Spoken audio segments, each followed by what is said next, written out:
Shake it, quake it, and get your tickets now at hennepinarts.org before the mummies vanish. Again, that's hennepinarts.org. Greg Bakun here.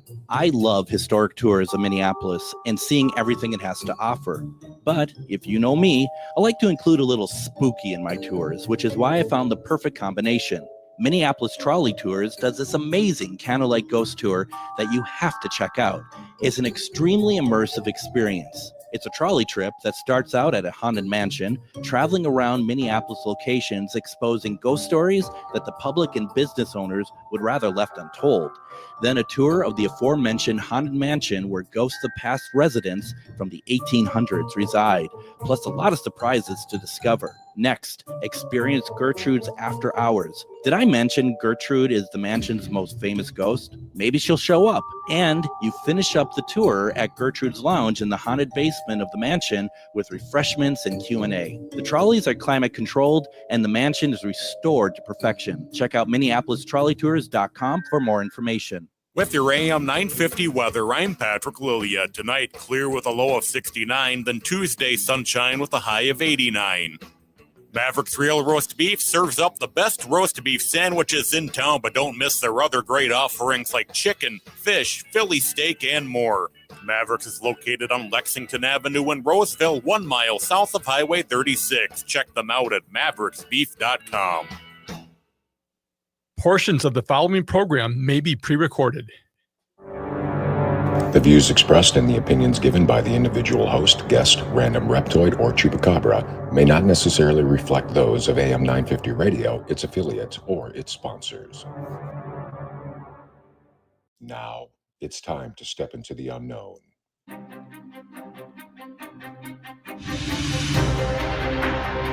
There are things people experience but never talk about. A shadow moving in the corner, flickering of the lights, a disembodied voice. We invite you to talk with us. Share your story, share your experience, because this isn't just your story. This is our story.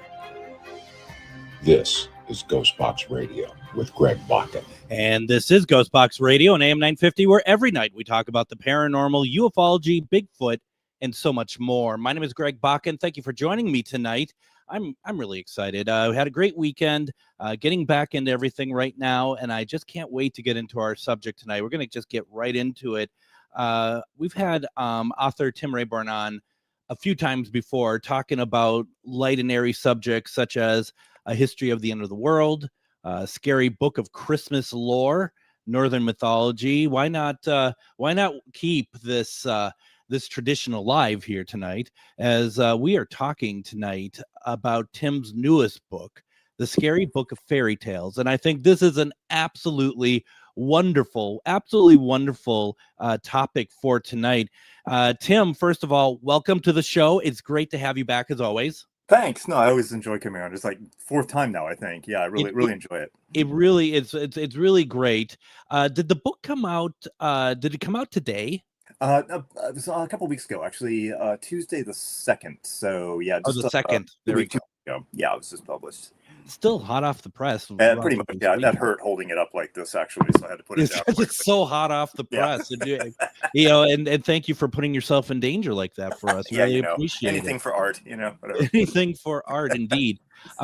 Like we said, the book is called The Scary Book of Fairy Tales, and going through it, first of all, once again, it is an absolutely beautiful book. It looks fantastic. You're going through a ton of fairy tales. I'm going to talk about this here as the time goes on over here. But one of the things that really got my attention looking through it are the art that's in it. Is the art in that, is that produced just for your book, or? Yeah. The publisher actually works with various artists for their books, and all three of these books have been done by the same artist. His name is Neil Evans. He's a Scottish artist, and he does all sorts of book illustration and stuff, but he's been the perfect partner for this, because what I do is, like, I finish up I come up with the initial when they commission these books, I come up with, usually there's 50 stories or 50 entries or whatever, and I come up with the initial list of what I think I'm going to do, and then we send that off to him with a summary of what each one is about, and he starts working on sketches, and and then we kind of go back and forth until we decide on the exact ones, and then they send them all to me to make sure that they actually, in this case, to make sure that they actually match the stories perfectly, and all that was done, and we had a few tweaks and changes, and we work pretty closely together, but I don't usually see the completed versions until a couple of weeks before the book is published, and they always blow me away. His stuff's just amazing. So yeah, this stuff is just amazing, and I want to let me do this real fast. If is it okay if I have one up on my browser? Is it okay if I bring it up on screen? Yeah. Because I really think, and first of all, we live in a time of people wanting, it feels like people wanting less and less of physical media of different types. And I don't agree with that, by the way, but that's what I always feel like people are kind of getting at here. Yeah. But the thing is this is a perfect time that people could make this really, not do a whole lot and put a lot of extra effort in here. Yeah. But this is absolutely beautiful. This is for Snow White. Snow White, yes, indeed. And it's one of those things that this is really wonderful. I just absolutely love this. And this is throughout the whole book. Not this image. I mean, No, he excels at drawing amazing sort of monsters and ghosts and creatures, and there's some fabulous ones in this book. So yeah, absolutely. So I really just wanted to take a moment there and make sure that everyone can kind of see that. Now, here's the thing: we have Wade in the comments, and I feel like that I might have moved us a little too quickly here because, like Wade says, are the basis of the contents of the subject stories based on true incidents. Why don't we back up and explain what the book is about?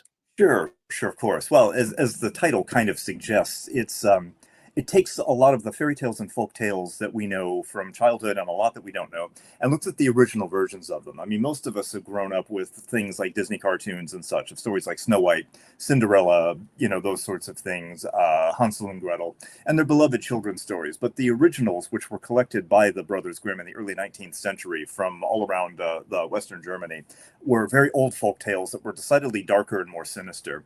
And what I've done is to go back to those, to look at the ones that they published. And there's been many translations of those over the centuries as well.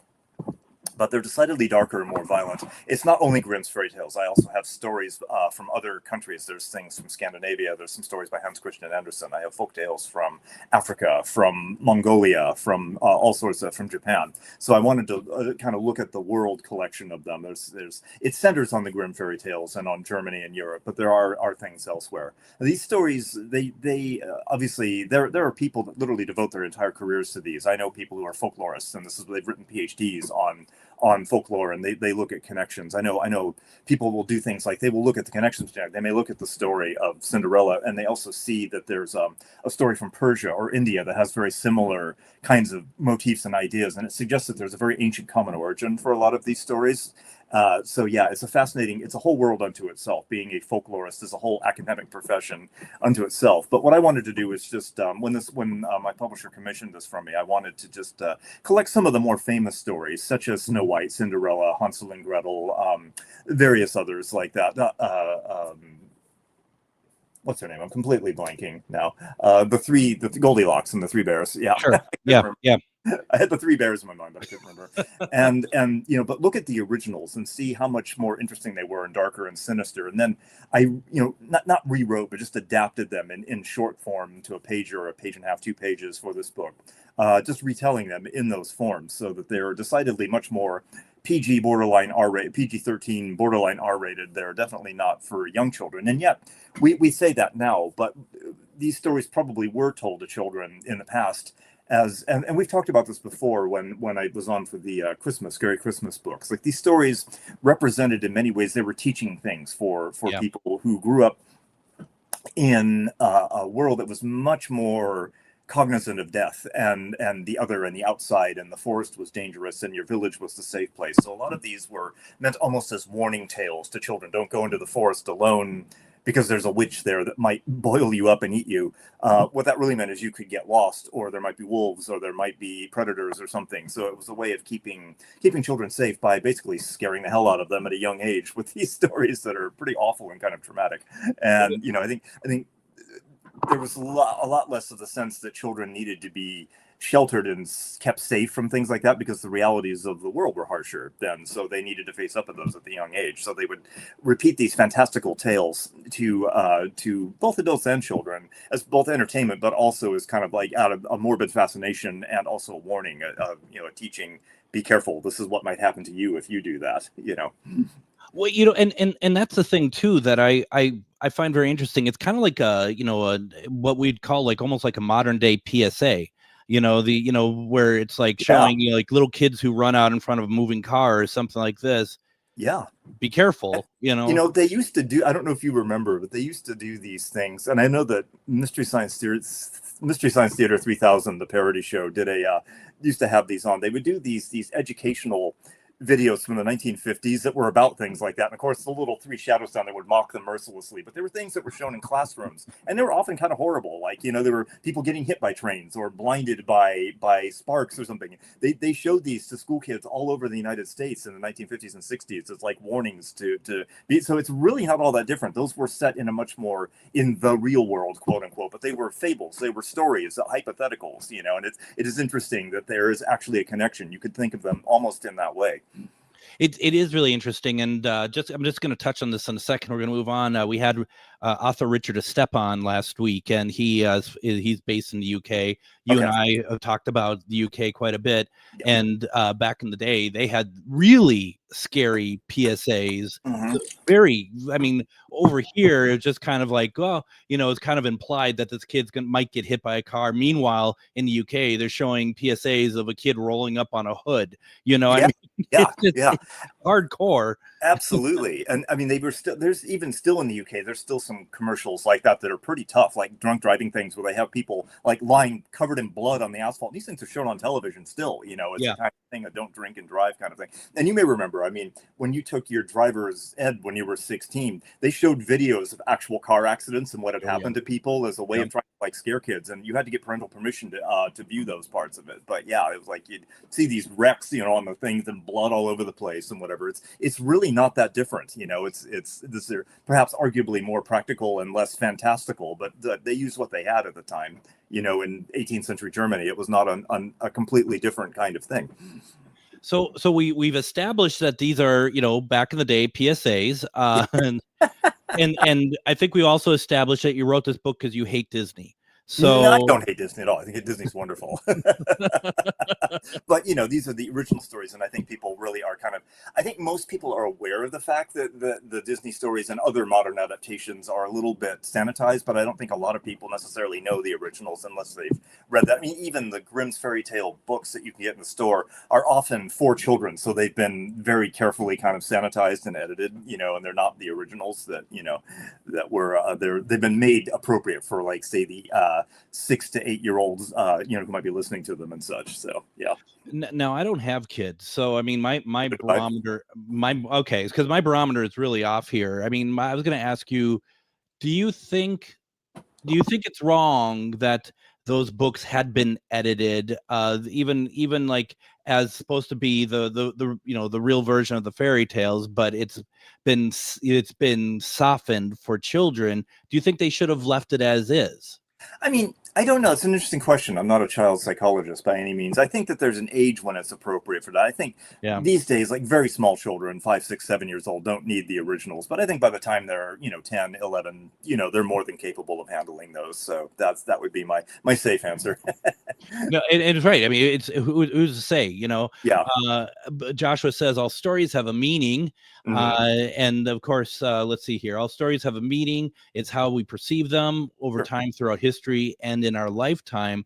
Now, so the question I have, Tim, you have all of these stories from all around the world. What is the time lapse on this? Is it like stories that have been around between the earliest and the most latest that you include in the book, like a few hundred years, or is it longer than that? Yeah, well, some of them we know definitely. Well, we know that, for instance, the Grimm brothers wrote theirs down in the early 19th century. They were folklorists and historians, and they collected in the Black Forest area and other places in what's now Western Germany. They collected a lot of these.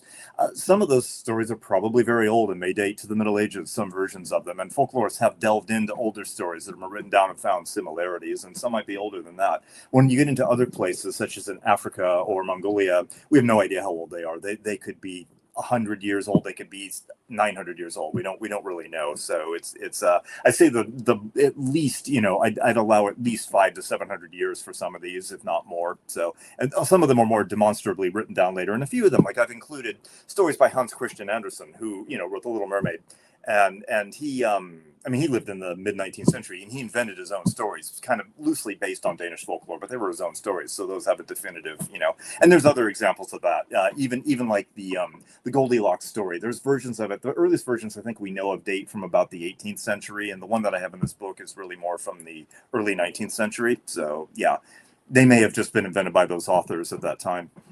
It's also really interesting, as you point out, that this is a lot of these stories probably have been verbally passed down over generations, opposed to, like you said, opposed to be written, and that's something that always frightens me in a sense, because it just seems impossible, but that's what it was. And for people who don't realize that, that's what the Old Testament and the Bible was. It was all Homer, the Odyssey and the Iliad were passed down verbally for a long time before they were written down. So we can't, when you get into that kind of study, you can't even talk about what the original was, because the original changes with every telling. And, it's very possible that like Beowulf was the same, and some of these other epics as well. The importance is retaining the essence of the story, not getting every detail right. So those would have changed from generation to generation, almost certainly. And there would have been different versions of them as well. And there are multiple versions of some of these old fairy tales as well. And folklorists will delve into this. They'll say, like, this one from Western Germany has these elements, but the same story from Switzerland, the witch doesn't put the child in a pot, she puts him in an oven or something. So you will find variants even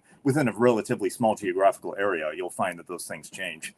Well, and I can imagine that there was never any intention or thought that these stories would be reaching around the world, that these were all localized stories for Absolutely. They weren't for posterity, they were for here and now, the here and now that was important there and then.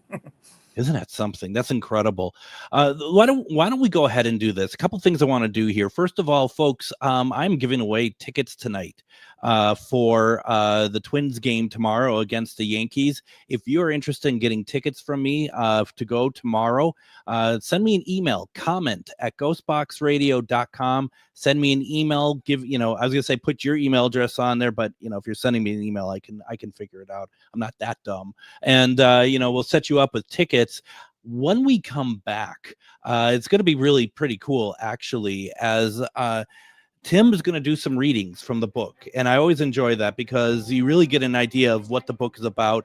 The book, once again, is called Scary Book of Fairy Tales. Our author guest tonight is Tim Rayborn. We have a lot to get to. Don't go anywhere. You're listening to GhostBox Radio on AM 950.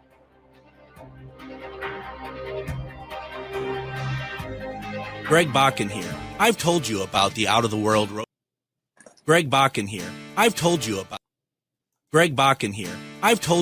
the out-of-the-world roast beef sandwiches at Maverick's Real Roast Beef, but I haven't told you about their Philly steak sandwiches. How's that all about? Turkey bacon avocado sandwich, BLT, crispy chicken, fish sandwiches, brisket, or pulled pork. Okay, you get the idea. They make a lot of delicious food to the same standard as their famous roast beef sandwiches, and now I'm starving.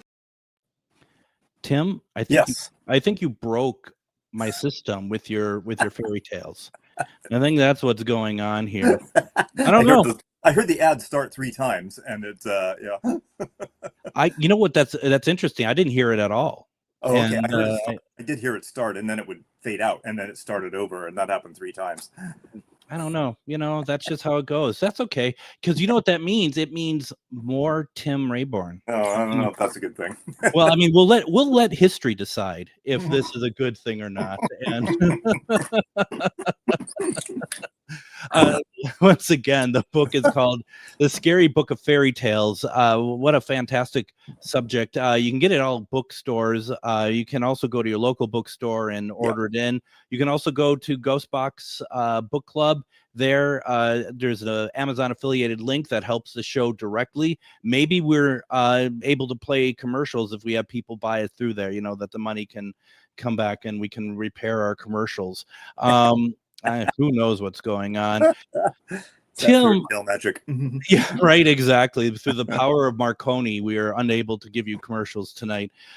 So, with that being said, one of the questions I wanted to ask you about the book and whatnot, and was kind of getting to also is you have all these stories from all around the world. How on earth do you curate something like that? I mean, where do you even start to?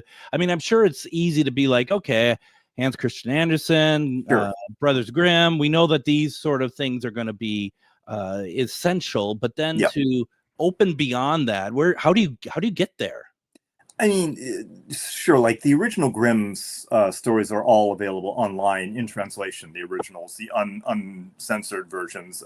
Most of Hans Christian Andersen's works are as well. Anything that's from that time is public domain and readily available. I have some books as well that I also research, and I do research on folktales from around the world. There's a bunch of books and things, but I just read through a lot of them and try to find the ones that I think are the best. Some of them are quite long and they ramble, but I like the story, so it's like, how can I condense this down to keep the essence of the story? Obviously, there's a heavy weight toward Grimm. The first, I think, 15 or so are Grimm stories, and then I start spreading it out from there to other European things, and then further out to other parts of the world. So it was just a kind of methodical. I started with the Grimm things because those were the easiest and most obvious, but I didn't want to only do those. That would have been boring. So I picked a lot of the most popular ones: Snow White, Cinderella, all of those things that everybody knows, because I thought it would be fun to put those in. There's a Little Red Riding Hood in here. There's the original version of that. There's the Goldilocks. There's a whole bunch of those. I put in a couple of Hans Christian Andersen stories, and I tried to pick things, a mixture of like familiar and unknown. I put in a bunch of Grimm stories that aren't known at all, like nobody's ever heard of, and you'll never see Disney movies being made of them.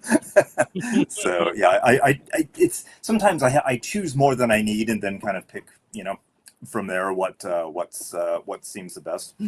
Yeah. Wow, that's really interesting. Is there, out of the stuff that you had known, and maybe you probably are pretty well versed with all of them because you're pretty well read, but was there anything even out of the stuff that you known after kind of going back through stuff that might have like surprised you a little bit?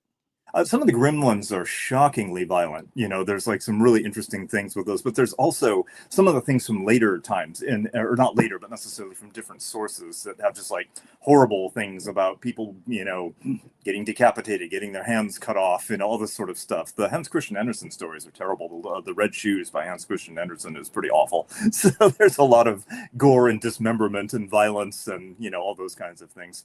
So remember, kids, stay away from knives, right? I mean, that's that's and then that you, where do you even begin to pick up like the stuff in the other countries and stuff? I mean, and was there a vetting process that you could be like, okay, I can do some of this for like a second volume? I'm sure there's enough for a second. There could be, if they wanted one, I'm sure I could do that. That wasn't really, I think, it's like, that's always an interesting question, is what goes into a book like this and what doesn't, and I tried to pick the ones that I thought were either the most violent or at least the most interesting, things that people wouldn't necessarily have heard of before. I wanted to put a bunch of those in there, including, like I say, Grimm stories. There's a bunch of those that people have some of them are just like borderline completely absurd. They're just really weird and odd, and they would never be adapted as films or anything, because they're just too strange. They're just kind of these weird stream of consciousness things that are really odd. So they run the whole gamut of like pretty mainstream stories to things that are very strange. I tried to pick stuff. I wanted a small selection of things that everybody knows, just to give an interesting perspective on how different they are, because a lot of times the stories aren't all that different from what we know, but it's the endings or it's other things that happen in them that sort of take them off they fork off onto a different path, into a much darker place.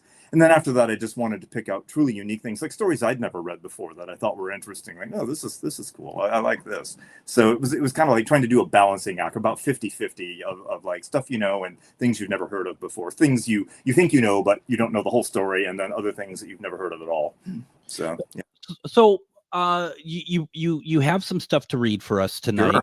Sure. Where would you like to start? Well, let's see. I got my book here. Switch out my my standard glasses for my reading glasses. This is always a ritual with me. I have to do. I wasn't sure if it was your Hans Christian Andersen glasses for your Brothers Grimm glasses. I didn't know. I could have different ones. Yeah, I could have like little wireframe ones. Yeah. Like, let's see. I've earmarked a bunch of them in here. Would you like to hear the original Goldilocks? That's an interesting story. I would very much like to hear. I hope it ends the way I think it. That I would expect it to end. It doesn't. So the interesting thing about this story is that it's not a young girl named Goldilocks. It's an old woman. And that's the thing. So it's like complete. And yet this comes from an English writer named Robert Southey in 1839. And this is one of the earlier versions that we actually have of this. So I will tell you the story. It's a page and a half. So it won't take long, but it gives you an example of the kind of things that these were in books for children at the time. Victorian children were reading these for their entertainment and edification, apparently. Once 3 bears dwelled in a fine house in the middle of the woods. They were quite comfortable and would go out for walks, after which they would return and eat, smoke, and talk to each other. This image of like bears with cigars or something.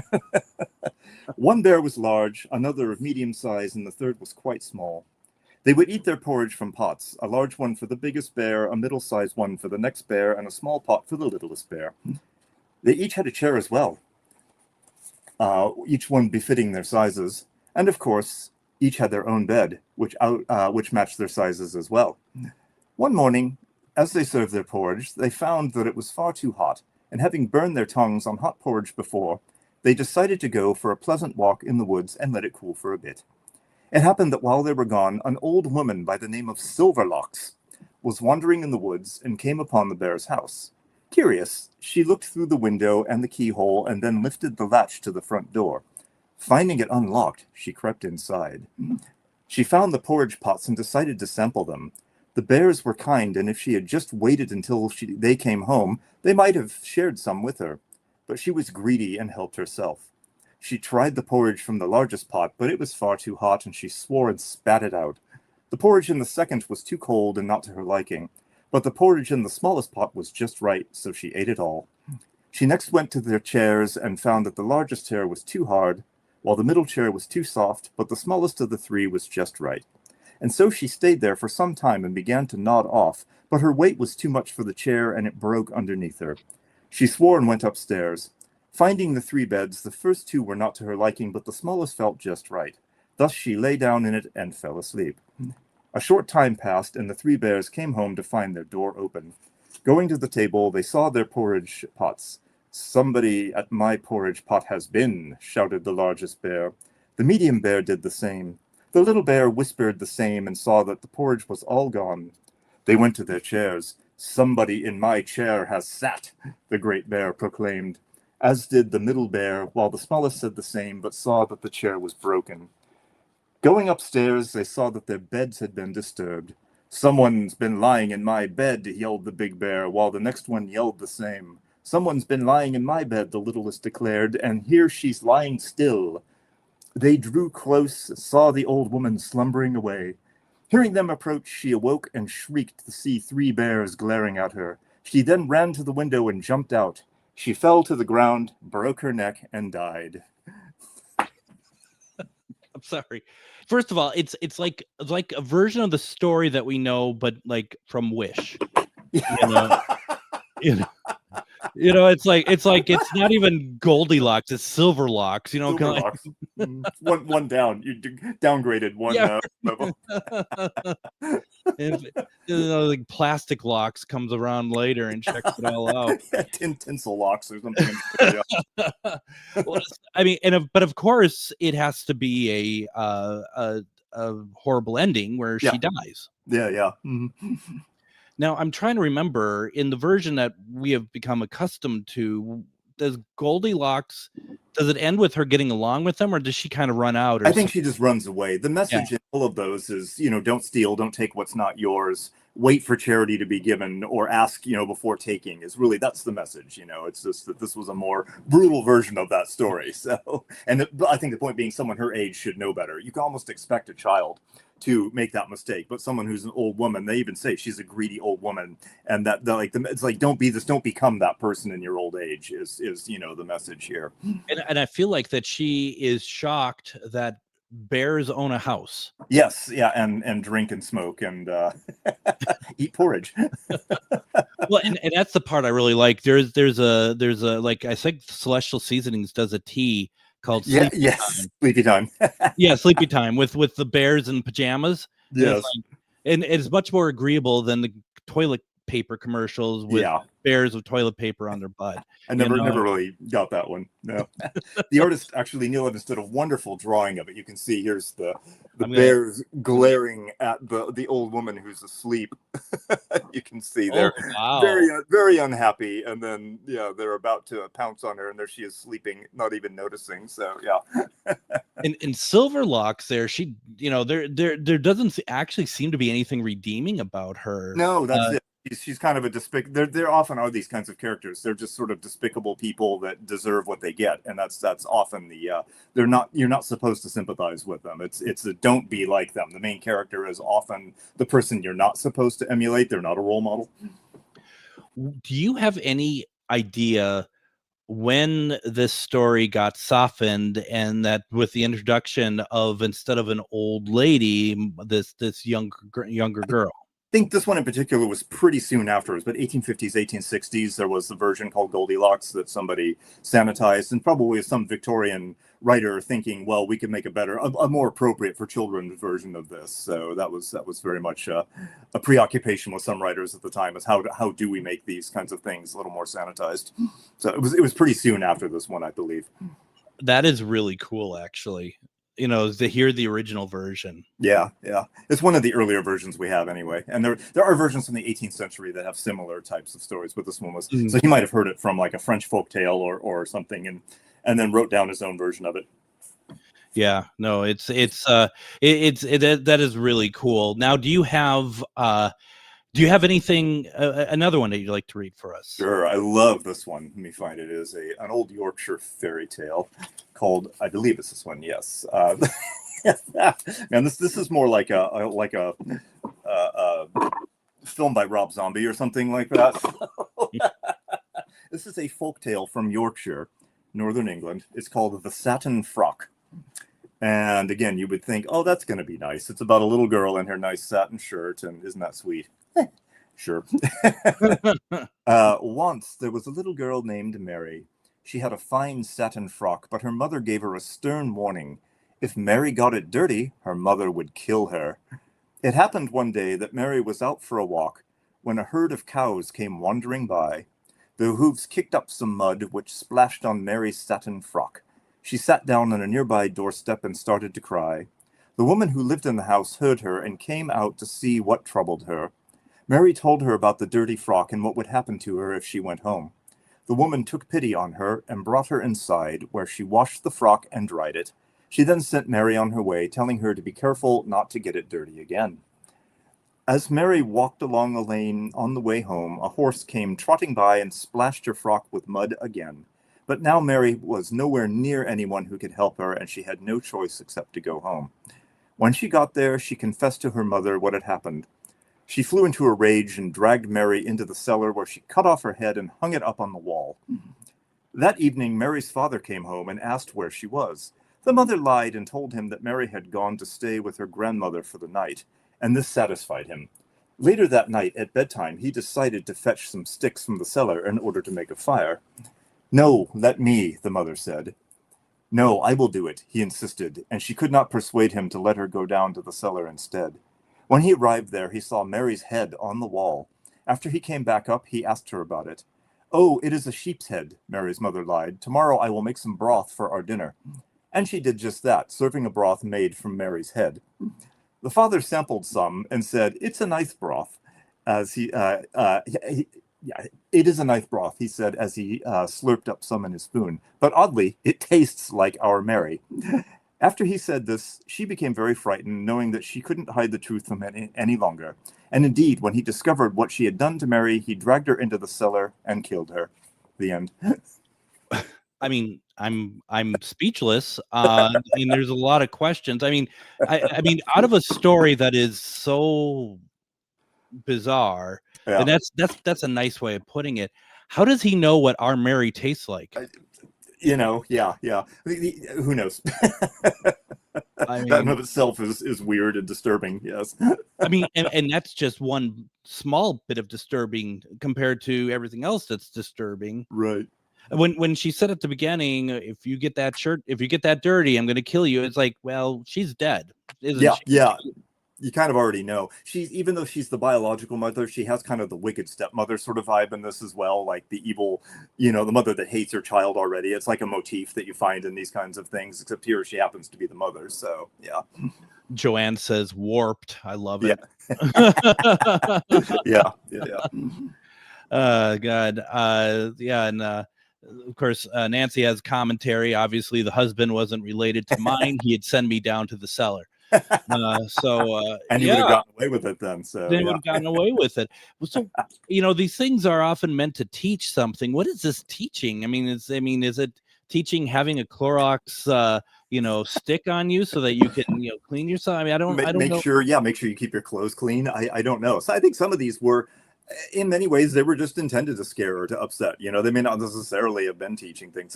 This strikes me as almost being the kind of story that kids would tell each other around a campfire, around a fireplace late at night. There's like, this happened to a friend of mine. It becomes almost the urban legend, of the 19th century or the 18th century. Is like, this happened to the friend of the friend, or my cousin's friend. This happened to her, and you could see like kids trying to scare the crap out of each other, sitting around a small fire on a cold winter night in northern England or something. It has that kind of vibe to it. It's almost, again, it's like a slasher horror film. So yeah. I mean, you could really see that actually being played out with a lot of different people coming over and her just dispatching all these people one at a time. It's incredible. Wow. Yeah. I'm sure there are multiple versions of this as well. This just happens to be the one that some folklorists collected, probably from an old person in some village, and just said, tell me a story here's a story my grandfather used to tell me when he was, he learned when he was a boy, that kind of thing. So, and Yorkshire is such a nice place too. Yeah, I lived there for years. I love it. So. Yeah. I mean, all creatures great and small is set nearby. And come on, absolutely, you can't have stuff like that happen. Joanne thinks that maybe the lesson here is keep your school clothes clean until home. I don't know, sure. It sounds like it was a nice satin shirt, whatever, and that maybe don't wear that. Yeah.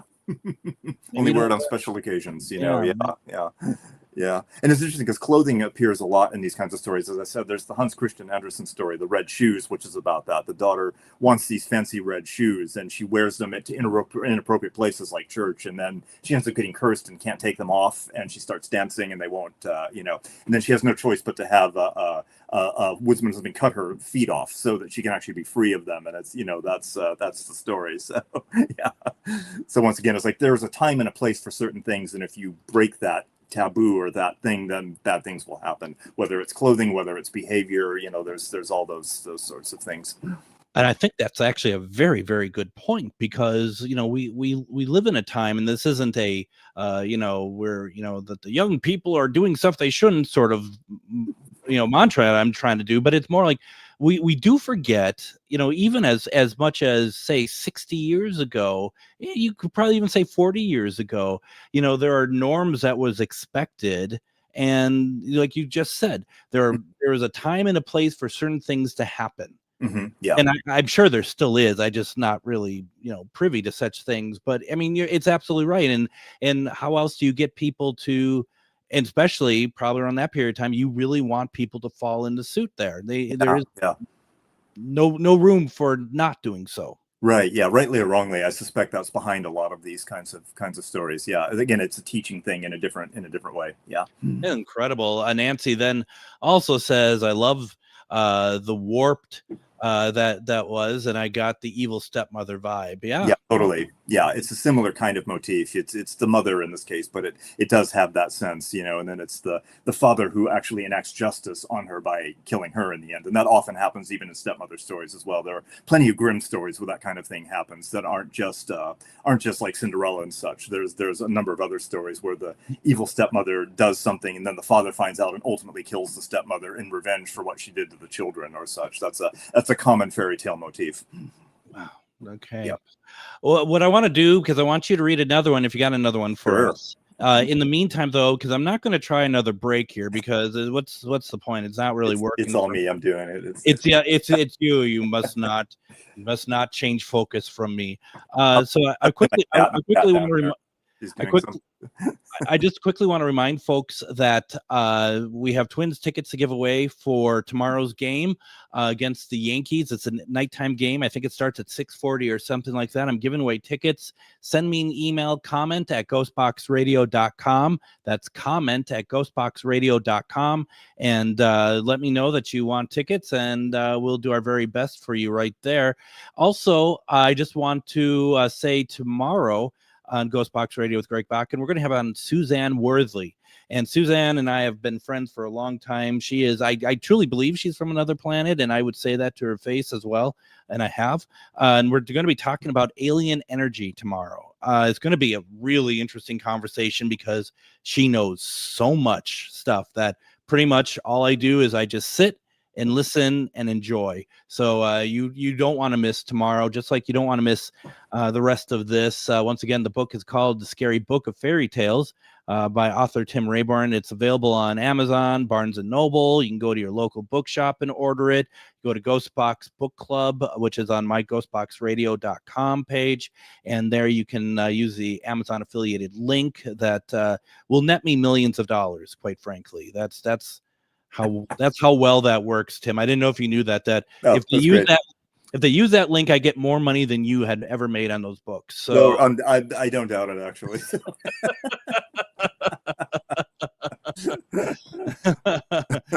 Yeah. So let's do another one. This is really fun. It's really interesting stuff here. Let me see what else I have in here.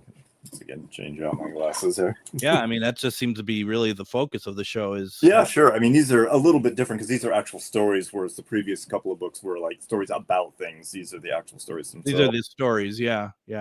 We have... I tried to grab a few interesting...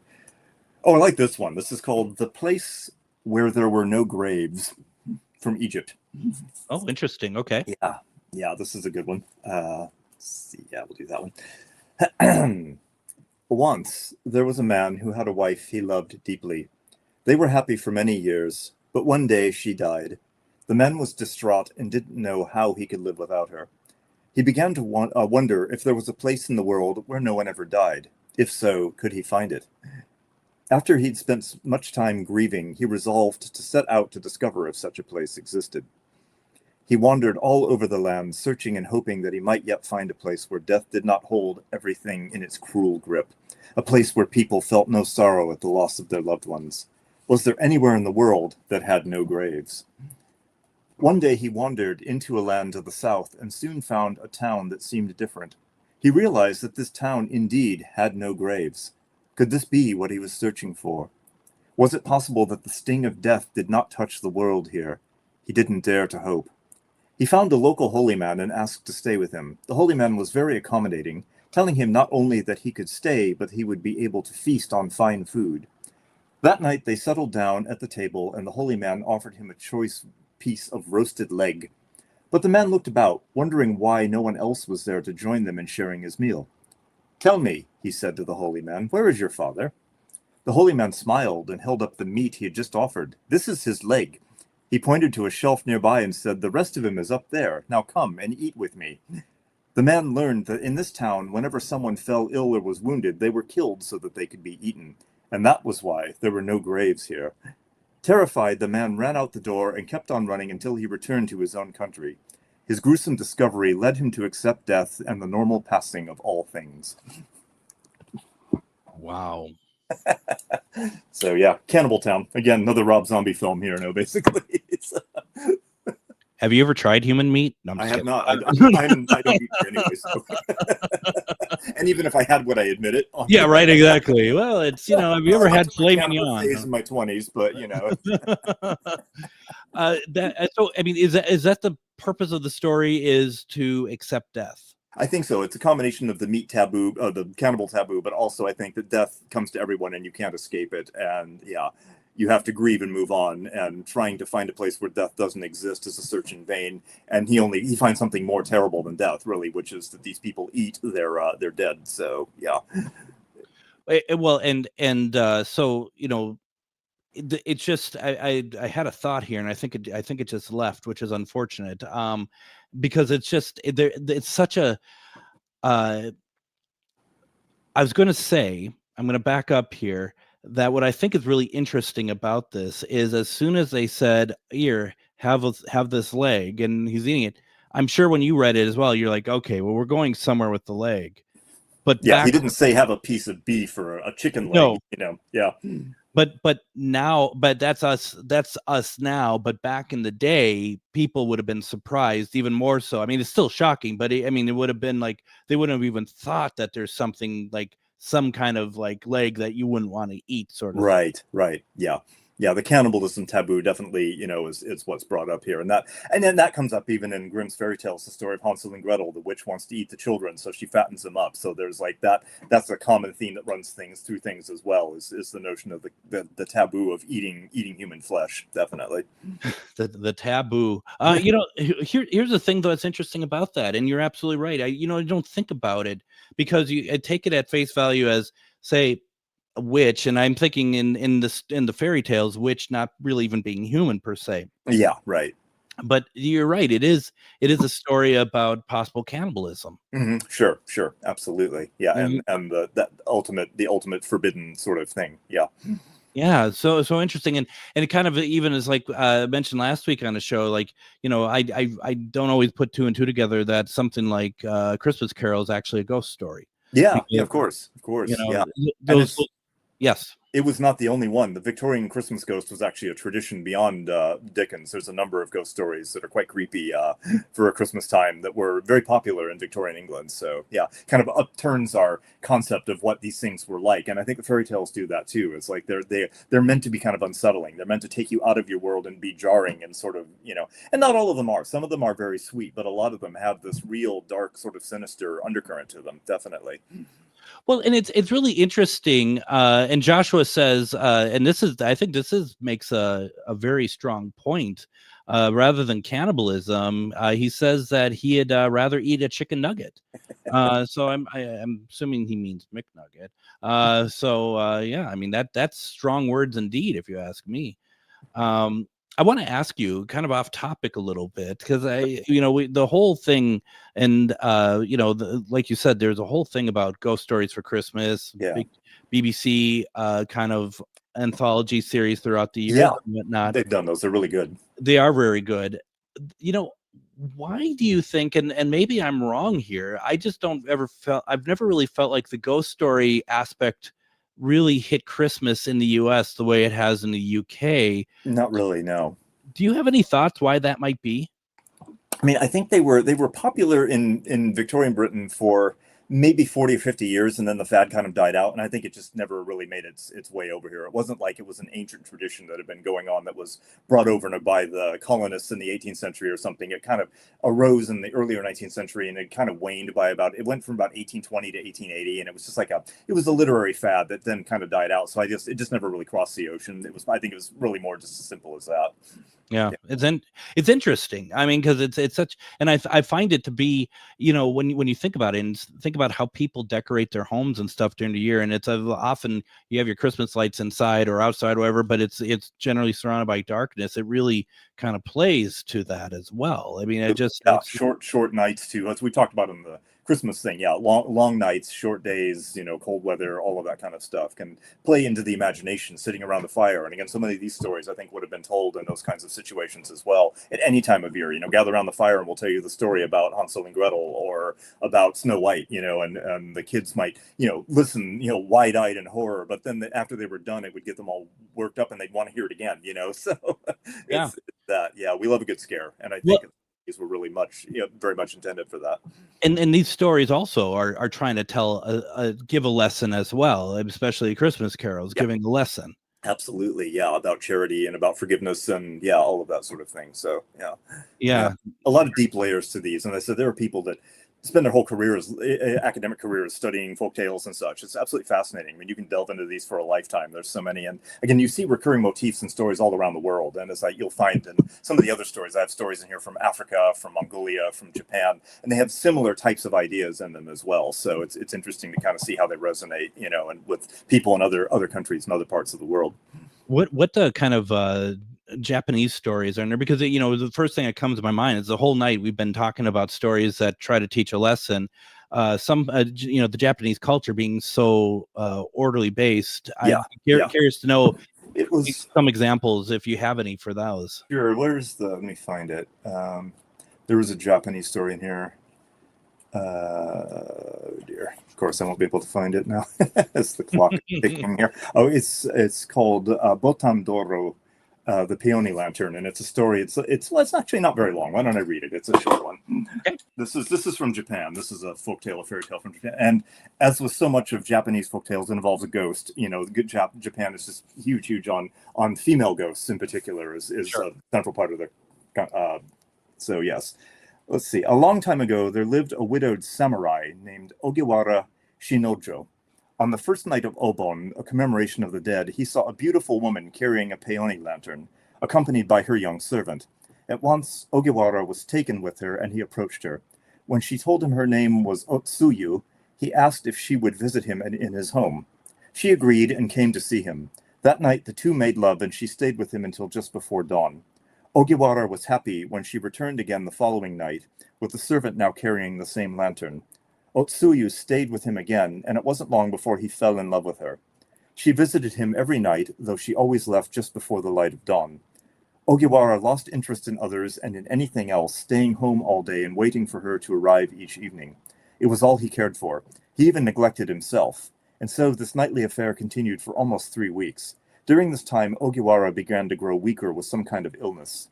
Ogiwara's friends grew concerned about him.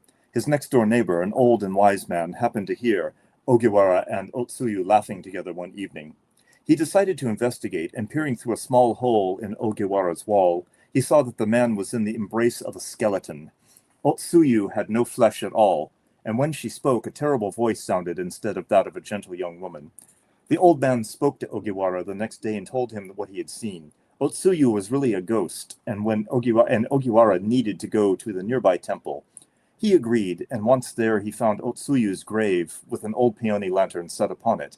The priest warned Ogiwara about her and told him that she was draining him of his life force. He gave Ogiwara a charm to set on his front door which would keep her away. Ogiwara did as the priest instructed, and true enough, Otsuyu no longer came to his home. But Ogiwara was unhappy with what he'd done and grew restless. He missed Otsuyu terribly. One night he got drunk and wandered off to the temple to her grave. His friends eventually found him there in the embrace of Otsuyu's skeleton, dead but united with her at last. One word comes to mind when I think about a lot of Japanese stories, and I'd be interested if you feel like that makes sense. Is there's a delicacy, to the storytelling and to what's happening there. There's heavy things happening in the story, but yet there's still it's all very delicate. Tragic. There's an element of tragedy to this. And this again, it talks about this poor old guy who's lonely basically, and it's and this ghost decides to drain him of his life force, and he agrees ultimately to give up his life to be with her. So God, and I thank you for reading that, because that's what I totally expected was because there's actually a beauty to it and and there isn't, it's not a happy ending that necessarily is one that everyone lives, but it's still a happy ending. Sure, in its own way, it is kind of strangely. It is, yeah. Yeah. Oh, that's great. How good stuff. wonderful is that? Yeah. Where did you find that?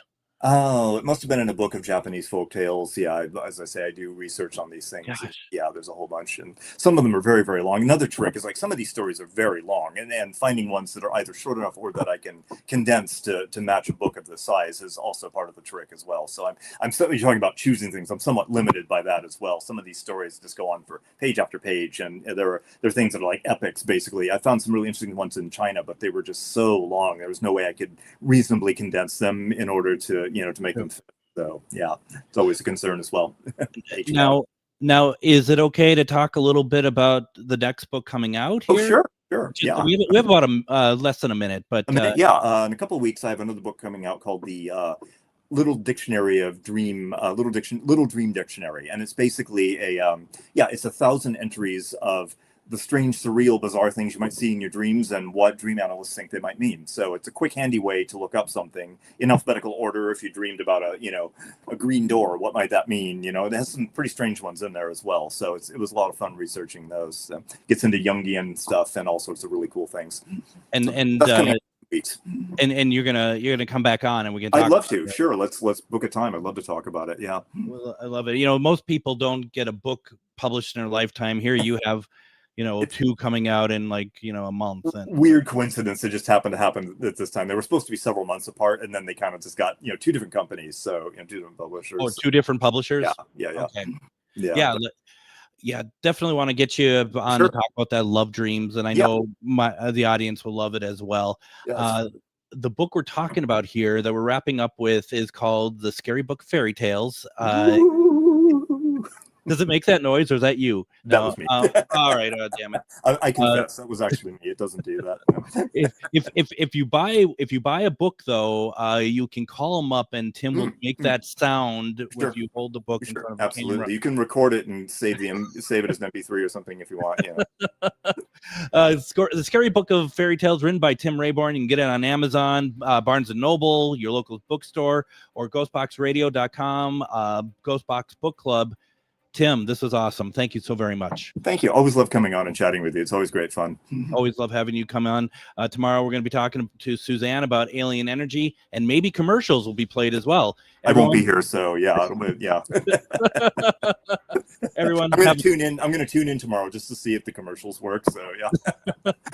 Everyone have a good night.